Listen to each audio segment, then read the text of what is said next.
he's mostly known as a safety inspector at the Springfield nuclear plant, Homer Simpson has held more odd jobs than anyone else in town. Out of boredom or pure desperation, he's tried nearly every profession imaginable. We won't rank all 288 of them, but here are some of his wildest jobs from worst to best. Homer's lowest point arguably comes from the time he became the head of the power plant after Mr. Burns temporarily stepped away in the episode Homer the Smithers. Smithers decided he needs a break and suggests Homer as his replacement, thinking he'll fail fast, and keeps Burns from becoming independent. But things don't go exactly as planned. With Homer's clumsy confidence, Burns ends up learning how to fend for himself and eventually fires Smithers when he returns. While it's not Homer's fault directly, he still manages to cause chaos in a matter of days and loses the job almost immediately, which makes it feel less like a promotion and more like a practical joke. But even that gig wasn't as horrifying as the time he became a grifter in the episode The Great Money Caper. Homer and Bart dive headfirst into a life of scams, conning townspeople with magic shows, fake car accidents, and rigged carnival games. But what starts out as harmless mischief spirals into something darker and more embarrassing. Eventually, the entire town turns the tables with a fake murder plot to teach them a lesson. It's one of those moments where you're not sure whether to feel sorry for Homer or just baffled by how deep he sank. Homer's stint as a babysitter wasn't as dangerous as others, but it sure ended badly in the episode Homer Bad Man. He's falsely accused of sexual harassment by giving a babysitter a ride and pulling off a gummy bear that stuck to her pants. The job itself was innocent, but the fallout was brutal. His name gets dragged through the mud, he becomes a pariah, and the media nearly ruins his life. It's a job he never even wanted, but the damage lasts longer than any paycheck would have. Next on the disaster list is Homer's job as a missionary. In the episode Missionary Impossible, he's tricked into taking a mission trip to a remote island where he's supposed to spread religion. Instead, he ends up introducing the locals to gambling, television, and sugar-filled snacks, turning paradise into a capitalist nightmare. Even by Simpson standards, it's a massive failure, and by the end of it all, he has to be rescued by helicopter as the island begins to fall apart. Another low point was his time as a food critic in Guess Who's Coming to Criticize Dinner. At first, things go well with Homer partnering with Lisa to write well-balanced reviews, but once he keeps going solo, the power gets to his head. He begins praising every meal without thought, just to keep the free food coming, even giving glowing reviews to places that nearly poison him. Eventually, his irresponsible behavior nearly causes the town's food scene to collapse, and he's chased out of the paper for good. Even less glamorous was Homer's time as a professional mascot handler in Dancing Homer. He starts off as a local baseball mascot and becomes a huge hit with the crowd. Riding the high, he moves to Capital City, hoping to go big, but finds out quickly that the big leagues are more brutal than Springfield. The crowd hates him, the team loses, and he's humiliated in front of thousands. It's a classic case of flying too close to the sun and crashing hard. His job as a body artist may sound strange, but it actually happened in the episode Pokemon, where Homer gets hired to model a Japanese tattoo in an ad campaign. What starts as a fun little side gig ends with Homer being embarrassed when he finds out the tattoo is offensive. The job is short-lived and leaves Homer more confused than enlightened, plus it never even made him much money.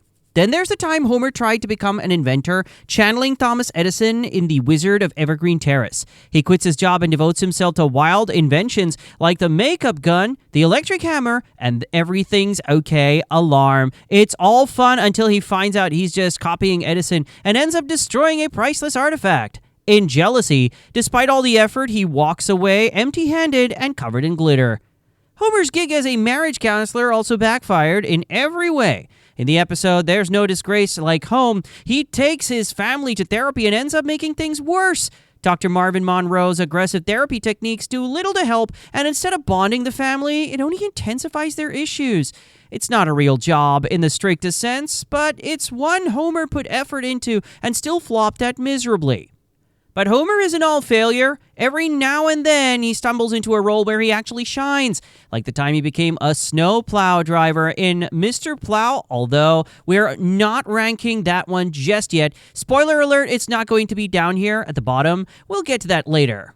Back to the mid-tier jobs, one strange but memorable gig was his run as a Hollywood assistant in A Star is Burns. Homer gets a taste of the celebrity life as he helps promote Springfield's short film festival. While his intentions are good, Homer gets swept up in the glitz and nearly ruins the event. With his chaotic suggestions, still the festival goes on, and his love for Barney's short film shows a rare moment of sincerity from him. Homer's time as a carny in Bart Carney is one of the rare cases where he's not the worst one on the job. After helping two shady carnies repair their booth, Homer gets scammed and loses his house to them. But in a surprising twist, he manages to outsmart the con men and win back his home. It's not exactly a job that ended in profit, but it did show Homer could outwit crooks when it counted. Now that we waded through the chaos and climbed slightly toward competence, let's take a break and dig into Homer's most iconic side gigs. Of course, one very memorable plow truck driver. Continuing from where we left off, Homer's job as Krusty the Clown stand-in was wild and a little dangerous. But from here, things only get better, and that's saying something, when we're talking about a man who once tried to live with a group of college students just to feel young again. In the episode Homer Goes to College, he's forced to go back to school to keep his job at the plant. That is, after being exposed for not having the required degree. Instead of studying or taking anything seriously, Homer turns the experience into a frat house fantasy, trying to prank the dean and get his nerd roommates expelled. He barely scrapes through the course, but not before dragging the entire department down with him. As college experiences go, this one's definitely not going to make it into any brochures. But not every Homer job ends in disaster. Take, for instance, his brief but memorable time as a professional grease collector in Lord of the Dance. Alongside Bart, Homer decides to cash in on used kitchen grease, stealing it from restaurants and even from school cafeterias. The idea is stupid, but Homer commits to it, completely treating it like a serious business plan. Unsurprisingly, things fall apart after he clashes with groundskeeper Willie and ends up in a school brawl over hot grease. The money never shows up, but the burn still sting. Homer also once became a paparazzo in the episode Homerazzi. After accidentally capturing an embarrassing moment at a party, he discovers he's got a talent for sneaking pictures of Springfield's elite. His photos quickly become front-page material, and he rides the fame until his own secrets get exposed. Eventually, the tables turn, and he becomes the one hounded by cameras, leading to yet another career exit stage left. It's one of those gigs where Homer's natural lack of shame actually works in his favor, until it doesn't.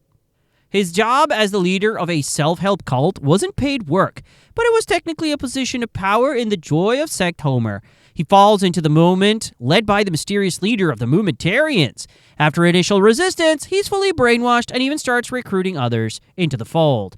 It takes Marge breaking into the compound and shaking him out of it to bring him back home. While it's not a job he applied for, it shows how easily Homer can be swept up into anything with a free jumpsuit and a spaceship promise. A more surprising success was Homer's turn as a children's book author. In the episode Diatribe of a Mad Housewife, after finding out Marge is secretly writing romance novels, Homer tries to prove he can write too. His book ends up being a bizarre action-adventure story that gets published and briefly sells well before crashing and burning due to terrible reviews. The best part is, Homer genuinely tries to even bond with Lisa over editing, which makes the inevitable crash a little more bittersweet. Then there's his stint as a Hollywood assistant in Beyond Blunderdome, when Homer befriends Mel Gibson and ends up helping him rewrite a movie. Homer's notes are so wild and violent that Gibson actually listens, leading to a chaotic movie premiere and Homer being chased by the studio execs, and he treats it like a win, though, and genuinely believes he saved cinema. It's peak Homer. Loud, wrong, but somehow memorable enough to leave a mark. Homer also once tried his luck as a vigilante in Homer the Vigilante. After a crime spree hits Springfield, he forms a neighborhood watch group, but instead of solving crimes, the group causes more damage than the burglars they're chasing. Homer gets drunk on power, sets up illegal checkpoints, and somehow lets the actual thief slip right by.